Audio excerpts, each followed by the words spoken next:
Picture this moment first.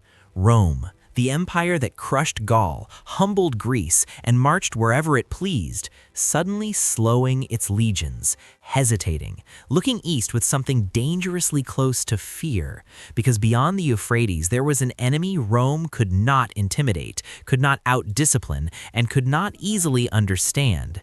And that enemy was Parthia, the one power that broke Rome's illusion of invincibility and forced it to confront a truth it hated most, that brute force alone was no longer enough. Rome had mastered roads, infantry formations, iron discipline, and siege warfare, but Parthia fought a different kind of war, a war of speed, deception, and psychological destruction, and Rome's first real shock came when its arrogance met reality at Carrhae, where Crassus, one of Rome's richest and most powerful men, marched east hungry for glory, convinced that Rome's legions would flatten yet another barbarian kingdom. But instead, he walked into a nightmare of endless plains, vanishing enemies, and arrows that never stopped falling, because Parthian horse archers did not fight to hold ground, they fought to erase armies, circling Roman formations, retreating while firing, returning again and again until shields grew heavy, morale cracked, and discipline collapsed. And when the dust settled, a Roman army lay annihilated, its standards captured, its commander dead. And Rome felt something new spreading through its senate halls and military councils, something worse than anger, something like dread. Because this was not a fluke defeat, this was a strategic humiliation that exposed Rome's greatest weakness, its dependence on slow, heavy infantry in a world where speed had become lethal. From that moment onward, Parthia became the war Rome could never finish, a shadow conflict that haunted generations of emperors, because every attempt at revenge ended the same way, with Roman armies advancing confidently and then bleeding slowly as Parthian cavalry refused decisive battle, stretched supply lines, poisoned morale, and turned the vast eastern landscapes into traps. And Rome began to realize that Parthia did not need to conquer Rome to defeat it, it only needed to deny Rome victory, because every failed campaign drained prestige, money, and lives, and each loss whispered a dangerous idea across the empire, that Rome was not unstoppable. As years passed, this fear deepened because Parthia did something Rome hated even more than military resistance. It interfered in Roman politics, backing rival claimants, playing Roman generals against each other, understanding that Rome's true weakness was internal division, not foreign armies. And when Roman civil wars erupted, Parthian kings watched patiently, sometimes intervening, sometimes waiting, always ensuring that Rome remained distracted, fractured, and vulnerable.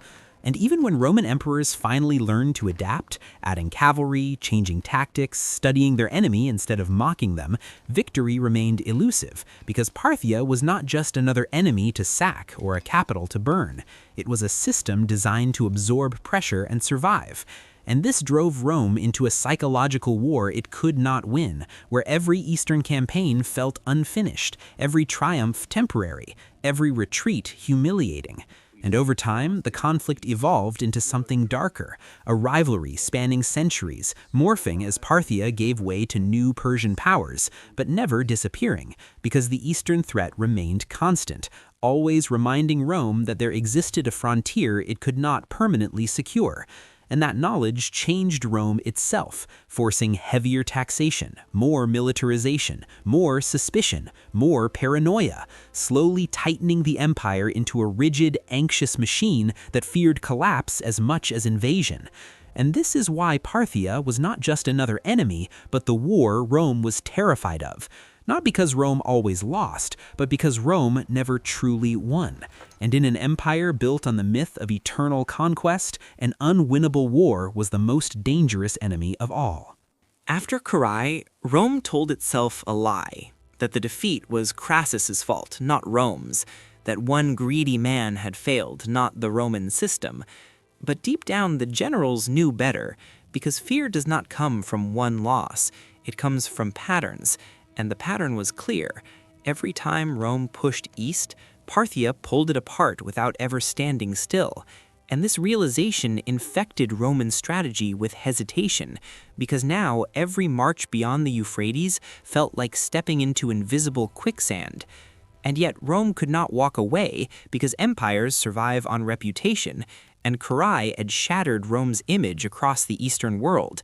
Client kingdoms watched closely, allies whispered, enemies calculated, and Parthia enjoyed something Rome could not tolerate: prestige earned by Roman blood. So retaliation became inevitable, but revenge campaigns only deepened the wound, because Roman commanders kept chasing the wrong kind of victory. They wanted decisive battles, captured cities, triumphs in Rome. But Parthia denied all of it, melting away, striking supply lines, ambushing scouts, exhausting armies until the war itself became the weapon. And Roman soldiers began to fear an enemy they could rarely see: arrows arriving before faces, horses replacing infantry, mobility humiliating discipline. And slowly, Rome adapted, adding cavalry, recruiting Eastern auxiliaries, studying Parthian tactics. But adaptation did not remove fear, it confirmed it, because it proved that Rome's old way of war was no longer enough, and an empire forced to change by its enemy is an empire admitting vulnerability. And that vulnerability grew worse when Parthia learned Rome's favorite trick: turning internal chaos into a battlefield, supporting rival emperors, sheltering fugitives, manipulating succession crises. Because Parthia understood something brilliant and cruel: Rome could bleed itself faster than any foreign enemy ever could, and every Roman civil war was a Parthian victory without firing a single arrow. And this is when the war stopped being about territory and became about endurance, about which empire could outlast the other without collapsing under its own weight. By the time new emperors rose promising glory in the East, Rome's fear had matured into obsession, because each emperor knew that conquering Parthia would erase Carrhae forever, would restore Roman pride, would silence the ghost that haunted the legions. And so massive invasions were launched, armies deeper than ever marched east, cities were taken, kings were threatened. But something always went wrong.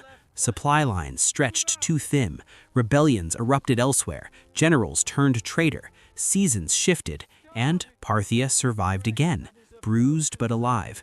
And this repeated failure created a dangerous psychological split inside Rome. Publicly, emperors celebrated victories. Privately, they knew the truth.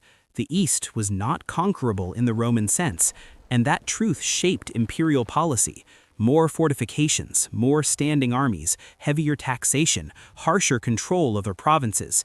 Because when an empire fears the outside, it tightens inward. And this tightening slowly suffocated Roman flexibility, creativity, and trust.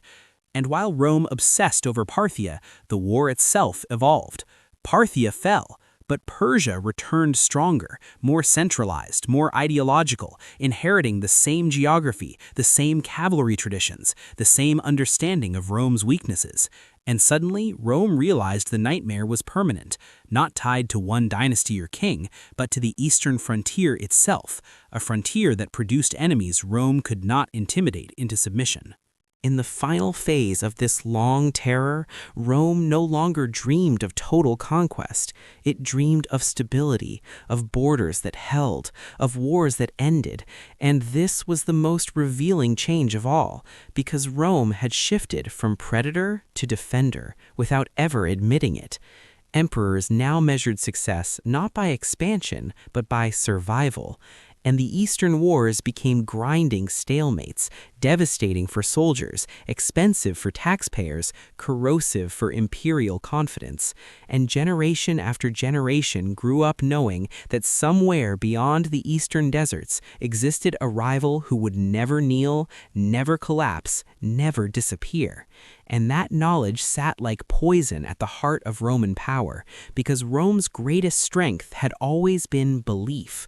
Belief in destiny, belief in inevitability, belief that resistance was temporary, and Parthia destroyed that belief, turning Roman history into a story not just of conquest, but of limits. And this is why, long after battles were forgotten and kings were replaced, the Eastern War remained Rome's deepest fear, because it proved that even the greatest empire in history could be challenged not by being defeated, but by being denied victory forever. Rome entered the third phase of this nightmare thinking experience had finally made it smarter, stronger, prepared. But experience can harden fear as much as it cures arrogance, and by now every Roman soldier marching east carried the invisible weight of centuries of failure. Because they were no longer fighting just an enemy, they were fighting history itself, the memory of Carrhae, the whispers of vanished legions, the knowledge that no matter how far they marched, victory might dissolve behind them the moment they turned back. And this fear quietly changed Roman decision-making. Generals became cautious, emperors paranoid, diplomacy sharper but more desperate, because Rome began to understand a terrifying truth.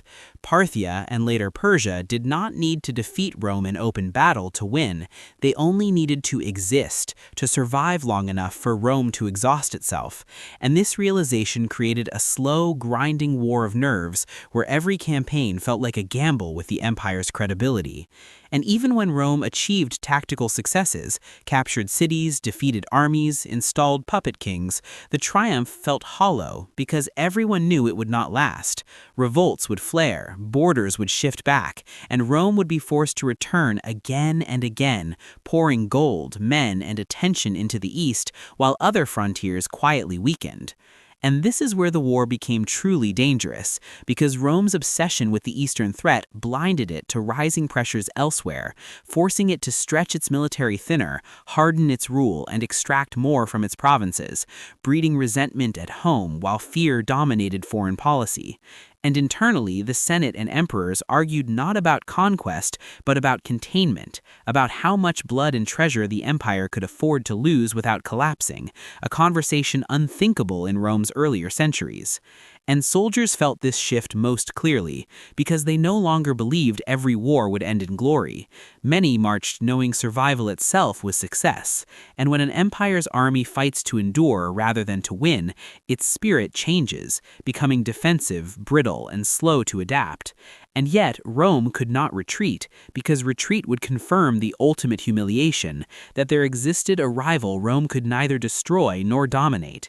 And so the war dragged on, generation after generation, until fear became routine, embedded into Roman strategy, culture, and identity, shaping an empire that looked powerful on the surface, but lived with a constant sense of strategic anxiety beneath, an anxiety that quietly eroded the confidence that had once made Rome unstoppable.